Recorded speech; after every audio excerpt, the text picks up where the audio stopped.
Moi Camoi, bem-vindo ao Papo de Professor, esse podcast que tem como objetivo fomentar a colaboração entre professores através da divulgação de novas ideias, de teorias e de boas práticas. Meu nome é Damione Damito e o tema de hoje é Ensino à Distância.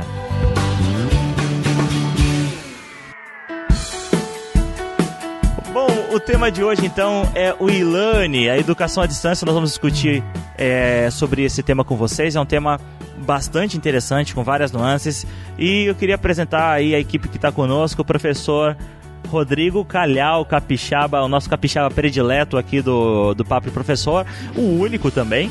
Tudo bom, Rodrigo? Tudo bom, e você? Tudo jóia. Tá pronto, preparado? Sempre pronto. Professora Sheila Chediak também está aqui conosco. Tudo bem, Sheila? Tudo bem. O Rodrigo e a Sheila já são conhecidos de casa, né? Já fazem parte da equipe, vocês já conhecem, já estão acostumados a ouvir a voz dele.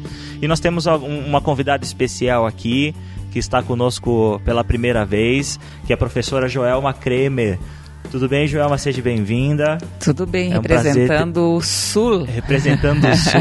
Joelma, você pode falar um pouquinho do seu background para se apresentar para os professores que estão nos ouvindo? Sim, eu sou professora no ensino superior e tecnológico há alguns anos, desde 2001, quando fiz o meu mestrado. Sou administradora, com mestrado em administração e doutorado em antropologia.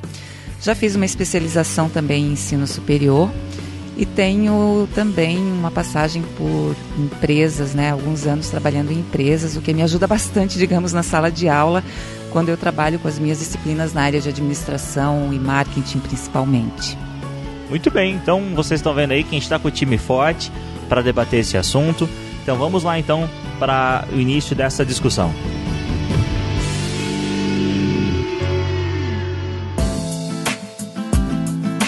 Bom, gente, então como a gente já falou aqui na introdução, o nosso tema de hoje é e-learning, educação à distância, e aí nós já vamos começar então essa discussão tentando entender, tentando achar aí a razão de ser desses termos.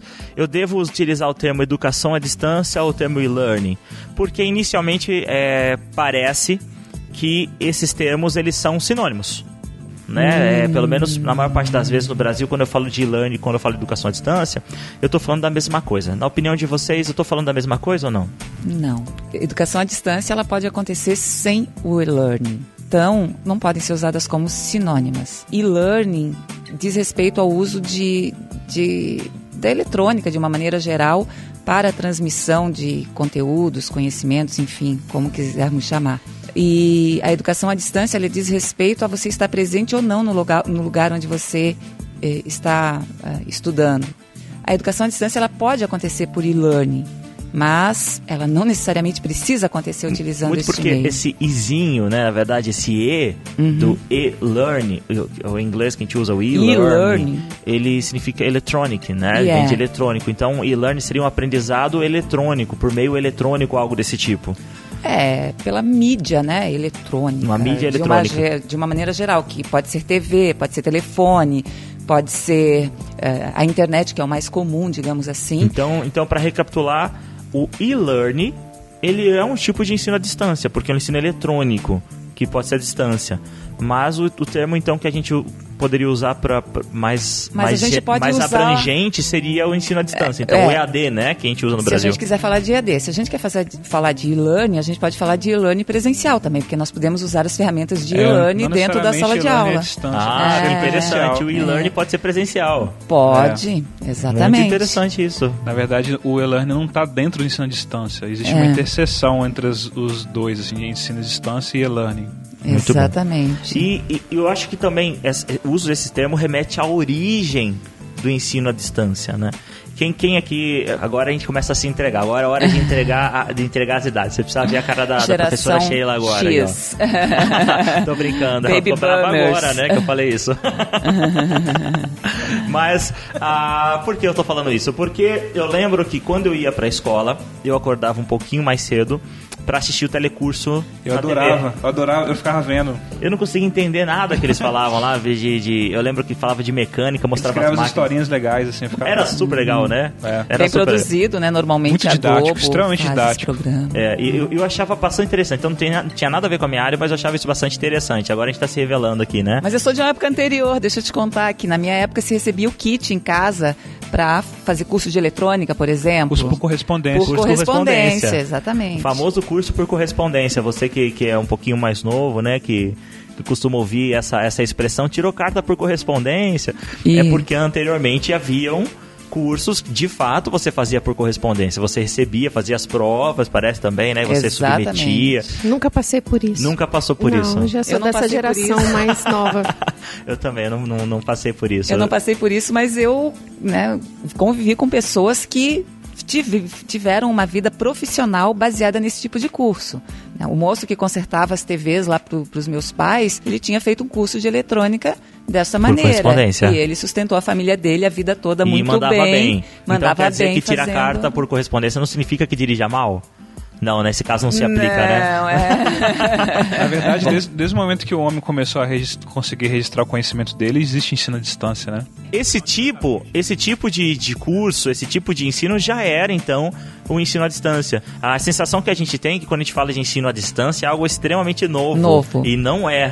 É muito pelo contrário. Como modalidade de ensino formal no Brasil que certifica, daí a gente tem que entrar em outra seara, da formal e informalidade, da educação formal, da educação informal e da educação não formal. Mas, enquanto instituição formal que provê certificação, diploma, ela é relativamente recente. Mas como meio de ensino, não.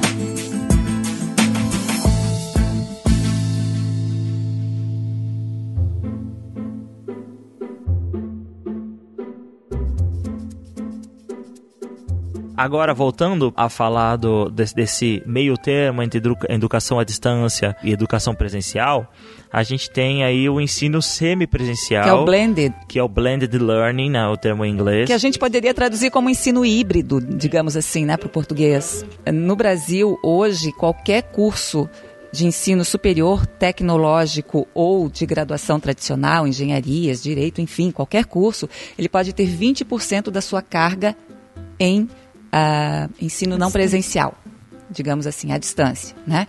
Como que a universidade, a instituição vai dar conta disso é uma escolha metodológica da instituição.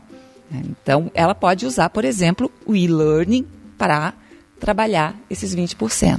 Joelma, você como avaliadora, você acha que as universidades têm aproveitado bem esse recurso dos 20%? Não, ainda não.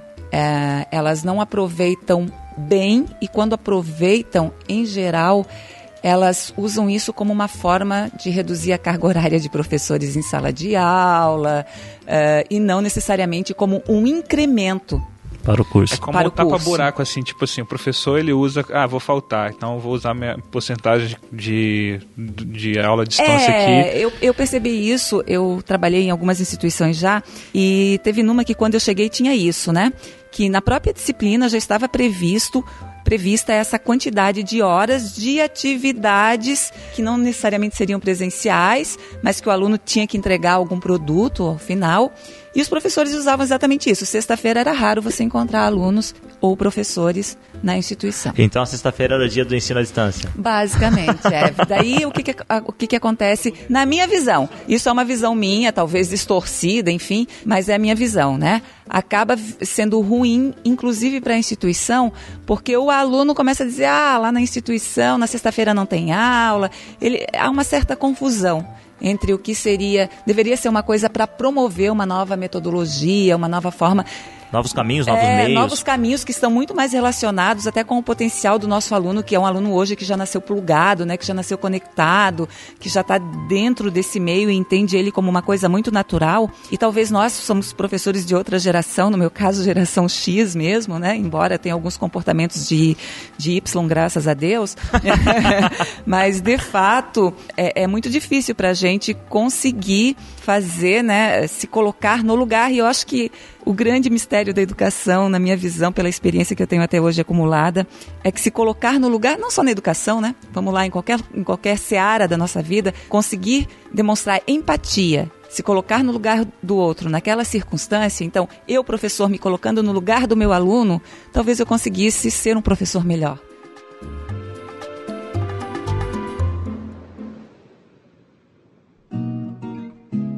Eu acho que em relação ao aluno não entender o e-learning, também é um problema de cultura também do aluno, não só do professor, né? Eles não gostam, ele não geral. gosta, ele entende que eu essa semana que passou, eu estava conversando com o pessoal lá do Brasil. Eles não gostam daquilo assim, ó, de você colocar uma disciplina à distância e eles terem lá uma metodologia que eles têm que seguir e que eles, eu estou pagando para ter aula presencial ou estou matriculado num curso presencial. Eles não conseguem entender que aquilo ali pode ser um benefício, né? Mas também daí vem a questão de como está sendo colocado. É exatamente isso. Professor, né? É exatamente isso. Essa semana eu estava conversando com um rapaz no Brasil e ele estava revoltado porque ele tinha que cursar uma disciplina à distância na faculdade. Está revoltado por isso. E normalmente o que a gente percebe, né? Nos cursos de engenharia, por exemplo, que disciplina que eles põem à distância? Tem lá disciplinas de administração, de projetos. Projeto é uma coisa fundamental para o aluno de engenharia, porque o aluno de engenharia ele vai trabalhar com projetos a vida inteira. Daí, qual a escolha que a universidade faz? Vamos colocar a disciplina de projetos, porque ela é teórica, na distância. Daí o aluno não faz a disciplina de direito, porque quando a visão que ele tem é assim, se colocar à distância é porque não é importante. Então, é isso que a gente precisa trabalhar, essa transformação. Não é porque é à distância, ou e-learning, ou, né? É o contrário, né? Porque é o contrário, justamente por exatamente. ser à distância, ele tem que ser mais responsável, mais autônomo. Só que daí o aluno que se matricula num curso presencial, ele já não é tão autônomo, porque o aluno que é realmente autônomo, ele não tem nem paciência para estar na sala de aula. E a gente tem muitos desses. Nós temos muitos alunos que são autodidatas, que eles ficam lá na sala de aula com a cara mais amarrada do mundo, querendo estar em qualquer lugar do mundo, menos ali. Mas acho e eles tiram as melhores notas normalmente. Mas isso tem a ver também com a metodologia aplicada na aula. Você vai ouvir aí no podcast para professores. Eu imagino que quando esse podcast saia no ar, já vai ter entrado no ar o podcast sobre... sobre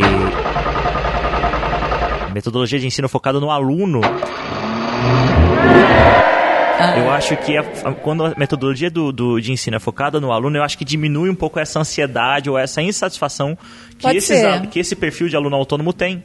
Né? Porque você inclui métodos ativos. Ele consegue trabalhar a autonomia dele. Você tem métodos, a professora Sheila, acho que ela pode falar sobre isso, mas a gente tem um podcast só sobre isso, mas existem os métodos ativos, né, professora? O que eu ia falar, na verdade, é assim, eu acho que não tem como a gente usar as ferramentas, a tecnologia, sem uma base filosófica, que é a base mesmo do porquê que eu estou usando. Né? Então, eu vou usar uma ferramenta, se eu utilizo qualquer ferramenta à distância e proponho uma atividade sem a filosofia, por exemplo, do construtivismo ou de uma metodologia centrada no aluno, eu vou correr o risco de passar uma coisa completamente sem significado. E daí vem a nossa dificuldade, né, Sheila? Porque a gente não foi educado assim. Exatamente. E eu acho assim que aí quando ele é utilizado sem propósito, quando eu digo propósito, é sem uma filosofia de educação, sem uma metodologia sólida e sem o conhecimento dessa metodologia, o que vai acontecer é que ele vai se tornar irrelevante para o aluno e para o professor. O professor pode até falar da boca para fora, não, a gente tem que fazer isso porque tem que cumprir porque é o programa. Mas ele não consegue nem fundamentar uma justificativa para o aluno. Como é que ele vai utilizar? O aluno vai utilizar sem uma justificativa fundamentada pelo professor. Exato. A gente tem ferramenta, mas não sabe usar direito, né? Acho que um dos grandes problemas... sabe usar direito. Os dois problemas acho que talvez seja o design do e-learning justamente em relação a isso, não há um propósito. Então, se pega uma apostila do curso, vamos lá, por exemplo, a apostila de projetos, lá o livro de projetos, e se transforma numa página da internet e fala, tá aí, ensina à distância. E não é bem assim, né? Então, é o que eu estava assistindo uma aula ainda há pouco e o professor falava o seguinte, né? Que hoje a gente não tem gerenciamento de ensino, programas que gerenciam ensino. Nós temos programas que gerenciam conteúdo. Então, o conteúdo, ele sai de um formato e é colocado no outro, simplesmente assim, se transfere.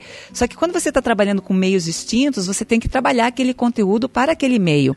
Vamos pensar na propaganda, então venho lá, vou trazer a minha visão lá da área de marketing, né? Quando eu faço uma campanha de comunicação, eu não posso fazer a mesma campanha para TV, para rádio, para outdoor, para qualquer, né? Eu tenho que adaptar para aquele meio, para aquele canal.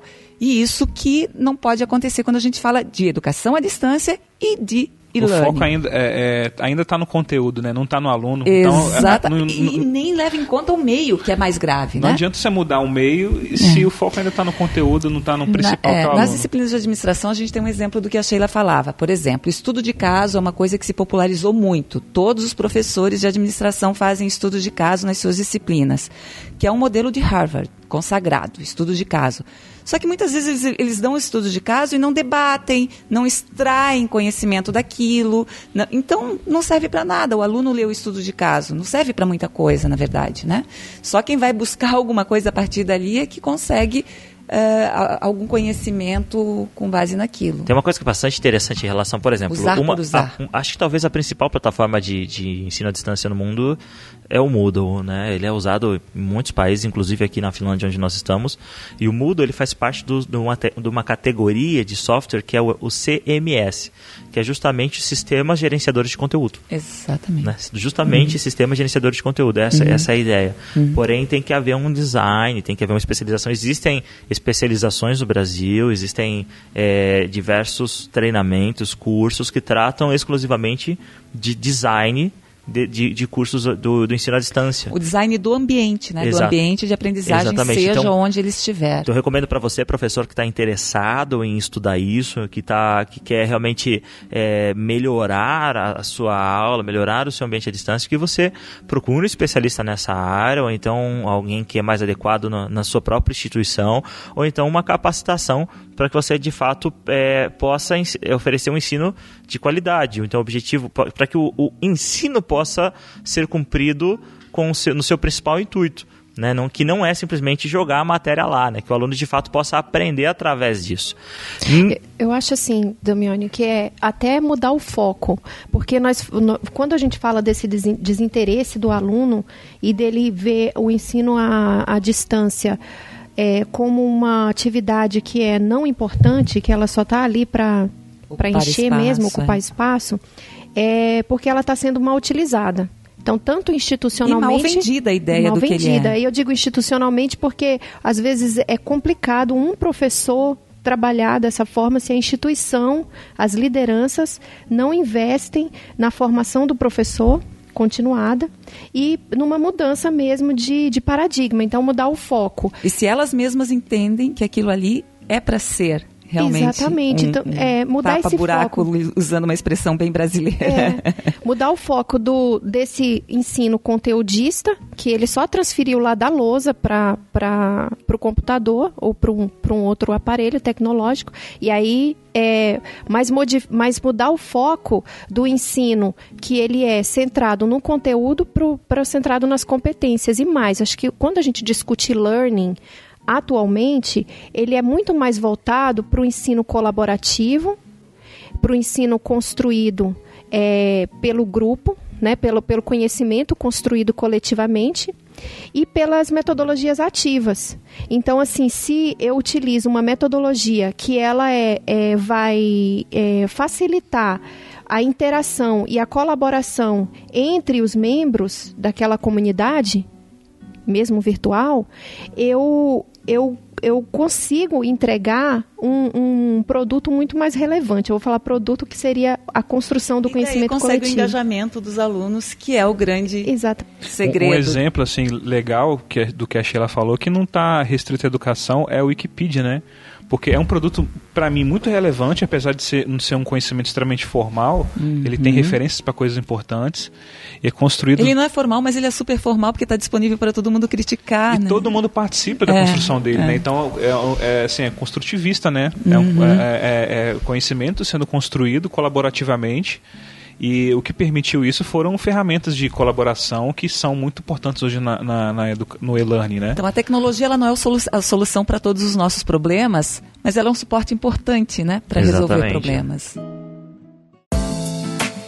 Quando a gente fala de e-learning também, nós temos visto que tem vários termos ligados ao e-learning, né? Eu acho que um dos principais são esses que a Joelma citou, que é da aprendizagem formal, não formal e informal. Em primeiro lugar, uma combinação. Então, hoje, algumas pessoas discutem assim, com e-learning, não o E para electronic, mas o E para everywhere, por exemplo, que seria em todo lugar, a qualquer momento. É novo isso, né? Um conceito novo. São discussões que que várias pessoas estão desenvolvendo do e não para novos significados para a palavra. Isso, novos significados. Justamente porque a gente fala do ensino colaborativo, de metodologias ativas e desse ensino, dessa aprendizagem que é ao longo da vida. Que você não aprende só numa sala de aula, você não aprende só com os instrumentos utilizados de maneira formal, né? Que são aqueles propostos basicamente pela escola, pelo professor. Mas aí é que começa o everything, everywhere e todas essas palavras de everything, para tudo, everywhere, em todo lugar. E aí vem outros termos. Vem o conceito, pra todo mundo, né? Everyone, podia ser, né? Todas. Aí vem os vários conceitos, né? Do M-Learning, que é o Mobile Learning, que é aprendizagem móvel, que aí poderia ser por qualquer... Usando gadgets, né? Celulares, tablets, qualquer coisa móvel. Aí vem o Blended Learning, que a gente já começou a falar, que é você chamou de híbrido, né? Que eu achei interessante, porque é um mix de vários instrumentos e estratégias. Aí vem a aprendizagem, o que mais que nós poderíamos lembrar? Síncrona e assíncrona. Síncrona e assíncrona. Síncrona é quando você está ao mesmo tempo com Tem um comentário, né, Mitão? Um comentário interessante para fazer sobre essa questão do everywhere, everything, everyone. Esse monte de every, porque e mobile learning, porque eu escrevi um texto sobre isso, que a educação ela vai acompanhando os avanços tecnológicos. E na minha área de computação, a gente vê muito a questão da evolução da internet. E eu estava reparando que tem muita coisa em comum com a evolução da educação. Então, para chegar nesse ponto de educação em qualquer lugar. E por exemplo, antes a internet era só uma pessoa, né, um cara lá da área tecnológica, que ela postava conteúdo e os usuários eram apenas consumidores, né, como a educação tradicional era. Né? A gente está numa fase hoje que a emissor web... e receptor. Emissor e receptor. E hoje é dialogicidade. É colaborativo. Todo mundo posta conteúdo, todo mundo consome conteúdo. Então a educação ela também está indo para isso e as tecnologias hoje de e-learning estão possibilitando essa colaboração, quebrando a barreira do tempo e espaço. A gente vai chegar numa fase da internet que é a internet mais a web inteligente, web semântica, que ela vai ser mais refinada, que ela vai permitir a individualização. Essa é a web 3.0. Né? A web 3.0, ela vai permitir que a gente identifique as necessidades, né, de cada indivíduo, assim, por meio da inteligência da máquina, né? Então a educação também vai chegar nesse ponto, de chegar em serviços inteligentes de educação, que a gente vai conseguir identificar, traçar perfil de aluno, identificar necessidades e ir no ponto assim, de individualização muito mais refinado. Próxima etapa, né, que seria a internet, a web ubíqua, que está em todo lugar, porque vai quebrar a barreira de um lugar, entendeu? Que é entre a internet das coisas. Que geladeira entrar na internet para fazer compra para você. E a educação vai chegar nesse ponto também, que seria o mobile learning, que seria o aluno tá aprendendo em qualquer lugar, usando os recursos. Talvez já estamos aí, né? Pois é, qual o nome daquele aplicativo que a gente usou? Geocaching. Geocaching, né? Geocaching, que é um exemplo de que você usa elementos de QR Code e de geolocalização para fazer atividades, né, num campo, por exemplo, e dinâmicas e que podem ser, por exemplo, educativas, né? Eu vou colocar o link do post do site Geocaching, ele é bastante interessante. Você pode baixar um aplicativo no seu celular, ele é mundial, tem no mundo inteiro. E funciona assim, as pessoas elas colocam caixinhas, brindes, coisas interessantes em lugares espalhados pela cidade e compartilham através dessa plataforma, o Geocaching, que é uma plataforma online, as coordenadas geográficas desse objeto que ela largou. E as pessoas então elas vão à caça, né, a partir desses dados, desses objetos. Então é bastante interessante, aqui na Finlândia tem bastante, né? Lá mesmo na cidade onde nós estamos, em Hämeenlinna, tem tem mais de 30, 40, tem muitos itens escondidos. Isso tem no mundo inteiro, inclusive no Brasil. Então talvez aí no ladinho da sua casa tenha aí uma caixinha escondida, você não sabe. Ainda bem que eu comprei um relógio de corrida com GPS, vai ser mais fácil achar. Viu? Falando dos termos e do que você falou aí agora, até da aprendizagem ubíqua, né? Que na verdade, todos esses termos que nós utilizamos, o blended learning, mobile learning, learning everywhere, né? Eles todos estão ligados à aprendizagem formal, não formal e informal. Sim. Né? Eu imagino que o grande desafio, falando em aprendizagem ao longo da vida, o lifelong learning, que a gente também está estudando um pouco aqui, é colocar isso dentro, né? Como formalizar a educação informal e a não formal, já que ela tende a se tornar mais relevante na vida das pessoas do que a aprendizagem formal, porque é a que a gente escolhe, a que a gente quer fazer. Então, a nossa professora, a Nico, que é de Budapeste, ela faz parte de um grupo que trabalha com isso aqui na Europa, tentando, eles estão pesquisando ainda, né, estudando como que eles vão transformar esse ensino não formal e informal em políticas para formalização, né, em políticas públicas de ensino para que as instituições, as universidades, as escolas, enfim, consigam certificar esse conhecimento que ele é importante, talvez ele seja mais importante para a gente até do que necessariamente o nosso ensino formal. Que interessante mas isso, que né? ele Isso não é muito importante, certificado. Né? E, inclusive, um dos professores que estão conosco, o professor Ivanildo Melo, do Instituto Federal de Pernambuco, está trabalhando num projeto com esse mesmo objetivo, tentar mensurar, registrar de uma certa forma o ensino informal e não formal do aluno. É algo muito importante, né? Nós falamos já num dos podcasts, né, Rodrigo, sobre isso? Ensino formal e não formal e informal? A gente comentou, acho que você lembra qual foi no podcast? Foi o de avaliação, que você até sugeriu um outro podcast. Isso, verdade. No podcast de avaliação nós estamos vai gerando isso. Outro podcast.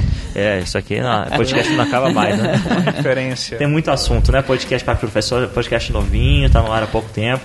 E falar sobre educação é um mar, né? O e-learning não pode ser mais um meio para criar mais uma divisão, né? Porque o ensino tradicional ele cria muitas divisões, então às vezes os interesses, as paixões, as aptidões do aluno é separado da aula. E o e-learning tem que ser uma maneira de agregar isso, não de separar ainda mais. Ao invés de criar leis para proibir o uso de celulares em sala de aula, como está acontecendo em alguns estados no Brasil, talvez fosse mais interessante, né? Abrir, ampliar a discussão, na verdade, sobre como usar isso a favor do professor em sala de aula. Exatamente, adequar a aula, né? Nós estamos em uma nova época, com novos hábitos. Por que parece que a gente está criando leis para a gente se ancorar? Parece que é justamente pra ficar tradicional, pra manter rígido, gente, né? Quantos casos que a gente vê de professores brigando e muitas vezes saindo na mão, alunos agredindo professores. Eu vi um vídeo essa semana e achei terrível, alunos agredindo professores porque o professor toma o aluno do celular. Na verdade, mas eu acho que o professor ele ganharia muito e o aluno também ganharia muito se o professor conseguisse um meio de usar o celular como complemento. Na verdade, os alunos estão falando com a gente, né? Eles estão falando assim, a gente quer mudança, a gente não está satisfeito, né? A nossa mente não está aqui, nosso coração não está aqui, está em outro lugar. Eu quero estar num lugar, numa escola que junte tudo isso, não que separe ainda mais. Então, quando o aluno está no celular, ele está dizendo isso, né? Eu estou lendo uma frase aqui de uma anotação que eu fiz de um vídeo que eu assisti no YouTube, que é about... Agora eu vou começar de novo. Eu vou desistir disso. Então, a frase é: ser humano é mudar. Por que se ser humano é mudar, nós temos tanta resistência à mudança? Justamente na escola, né? Justamente na escola. Justamente no ambiente que deveria ser o berço das mudanças, né? Exato. Talvez seja porque a gente tem medo, né? A gente não domina todas as novas tecnologias. Então a gente tem muito medo de como fazer para utilizá-las, de que resultados que a gente vai ter, se a gente vai ter conseguir ter domínio. Por exemplo, vou liberar o celular, como é que eu vou dominar a minha turma? Né? Mas daí vem o conceito de domínio. O que é domínio? Né? Então, daí a gente entraria em outras searas, controle, sociedade de controle. Isso aí, professor, você precisa ouvir o podcast, então, sobre o método de ensino centralizado no aluno, com o professor Gustavo, né? Que nós abordamos bastante esse tipo de se você quer uma dica de como dominar, vamos colocar entre aspas aqui, né, Rodrigo? Entre aspas, aqui, não seria o termo mais dominar assim, mas como chamar a atenção, como atrair a atenção do aluno para a aula. Talvez esse podcast pode te dar ampliar os seus horizontes. Eu quero então falar de fato agora sobre a aprendizagem síncrona e assíncrona, que são duas modalidades, duas formas diferentes de fazer o ensino à distância. Isso. A modalidade síncrona é quando o professor ou o tutor... Ao vivo. Exatamente, está presente do outro lado, do outro lado do cabo, vamos falar assim, né? Do outro lado da internet, em tempo real, interagindo com os alunos. E a síncrona é quando o conteúdo ele é lançado em vídeo, ou em podcast, ou na forma de textos, blogs, fóruns e diversas outras, e o aluno tem conteúdo a qualquer momento. Eu acho que isso está diretamente conectado com a questão do que a gente falou de aprendizagem em todos os lugares, que é everywhere. Então ele escolhe. Eu posso estar numa fila de banco e querer assistir um vídeo que vai ser tratado lá na sala. Então eu respeito esse conceito de aprendizagem ao longo da vida, não necessariamente numa sala de aula ou num tempo determinado pelo professor.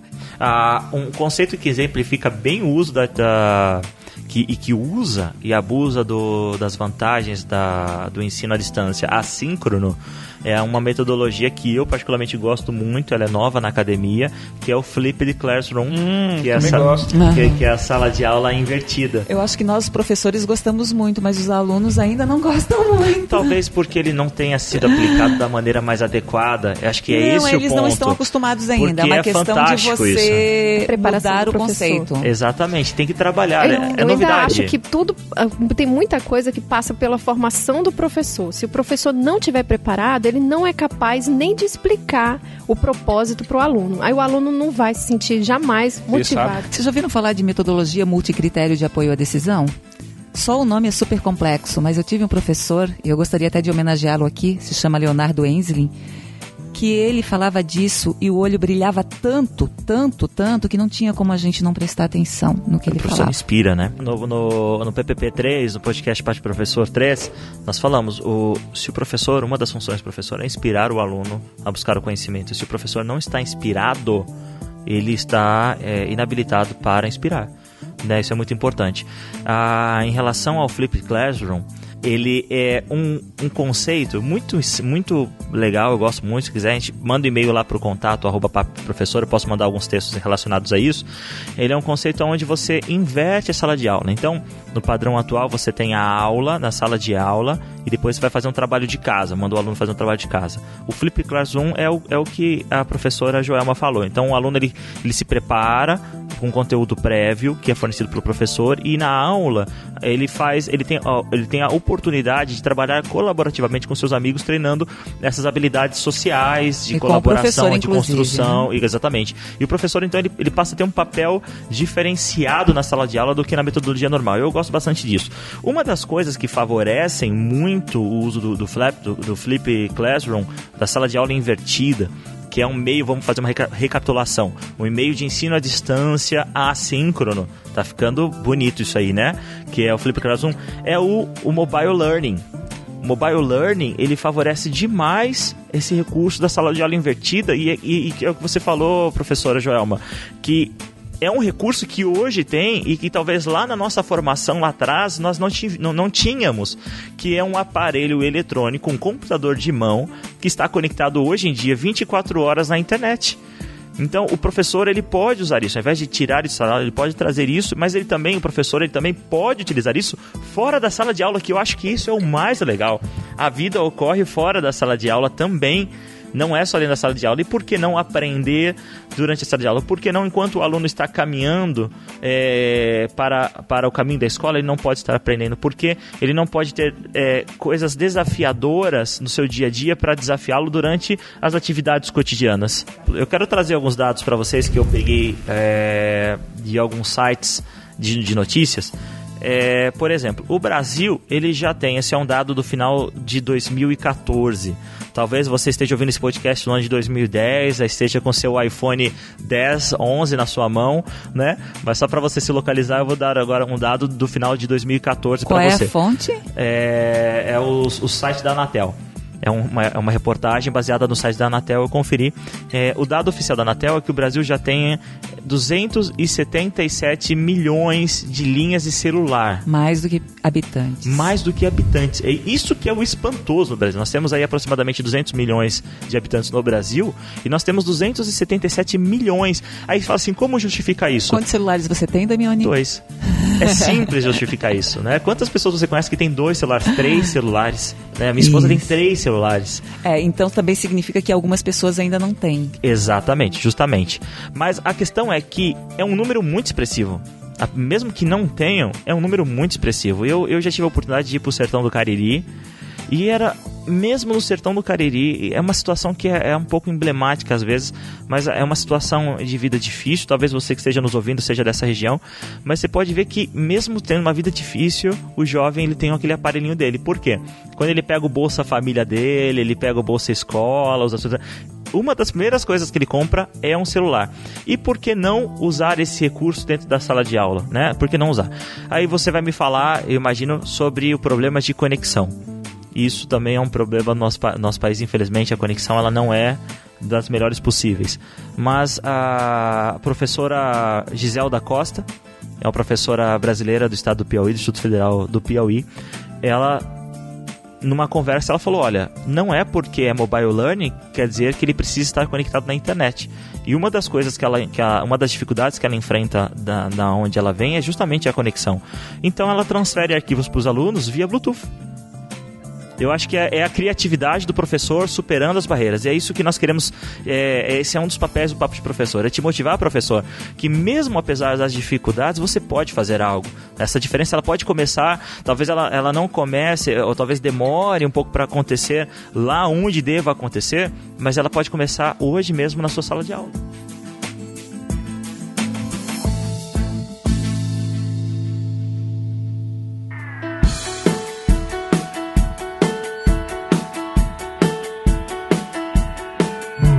O Facebook ele pode ser usado como uma ferramenta de ensino à distância também para o aluno, onde o professor ele pode compartilhar o quê? Compartilhar textos, artigos, e os alunos. Exatamente. As suas apresentações, os seus trabalhos. Justamente, um aluno pode discutir com outro em relação a algum tema, pode ser criado páginas, comunidades, grupos fechados. Mas eles não gostam muito de usar o Facebook para escola, para... Mas, né? Olha, eu acho que está mudando isso. Talvez, tomara que mude. Na minha sala de aula, meus alunos eles gostam de fazer isso. É que as pessoas deveriam separar o que é lazer. Ontem eu ainda li um artigo, fazia uma avaliação de um artigo para o Enegep, que falava sobre moda na internet e nas redes sociais. E me surpreendeu porque o achado das pesquisadoras, ou dos pesquisadores, não sei quem indicava que o Instagram é a rede que as mulheres preferem quando se trata de moda. Eu, por exemplo, não tenho conta no Instagram. Tenho conta, mas não uso a conta no Instagram. Eu nem sabia que o Instagram era usado para isso, né? Então, a gente vai aprendendo todos os dias. Talvez... O Papo de Professor tem conta no Instagram. Então, se você tem conta no Instagram... Marqueteiro, você dá meu nome. Então, se você tem aí conta no Instagram, Papo de Professor, segue a gente lá. Eu procuro usar o Facebook como meio de contato. Ele é mais eficaz do que e-mail, por exemplo, né? E-mail você manda, mas é mais uma forma de você provar para você mesmo e para o aluno que você passou a informação, né? Você tem como provar, eu te enviei por e-mail, mas você não tem garantia de que ele vai abrir esse e-mail. E o Face, ele está ali o tempo todo, então é mais fácil para ele chegar e ter... tá mais perto. Quais são as ferramentas que ele pode utilizar? Eu sei que a professora Joelma já tem uma listinha de ferramentas aí para recomendar para os professores. Antes dele utilizar as ferramentas, eu vou fazer uma sugestão. Sim. Que se ele não tiver essa preparação metodológica, filosófica, que ele busque aprender primeiro o que é o construtivismo, o que é uma metodologia ativa, quais são as metodologias centradas no aluno, como é que eu posso individualizar para o aluno a aprendizagem, para ele utilizar as ferramentas. Senão, ele vai simplesmente trocar o portal, né? Trocar o portador do texto. Ele vai tirar da lousa lá pro computador. O que a gente falou no podcast 3, quando a gente falou sobre o ensino, a tecnologia no ensino. Então, trocar a lousa por data show não é colocar tecnologia no ensino. Pensa isso. Então, eu queria agradecer a vocês por esse bate-papo, foi muito agradável. Eu tenho certeza, professor, que você vai poder repensar, vai poder mastigar isso, pensar com carinho.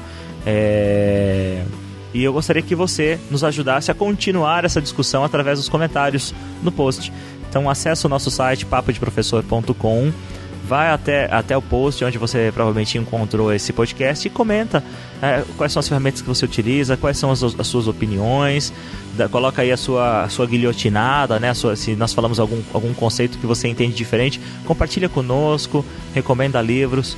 Então nós podemos continuar, você pode nos ajudar a continuar esse podcast através dos comentários. Obrigado, professora Joelma, é um prazer estar com você aqui. Obrigada a vocês. Espero que nós possamos estar juntos mais vezes. Eu também espero, gostei muito. Então eu queria me despedir de vocês. Vejo vocês então no próximo podcast. Um abraço. Tchau. Tchau, tchau. Tchau, pessoal. Uhul.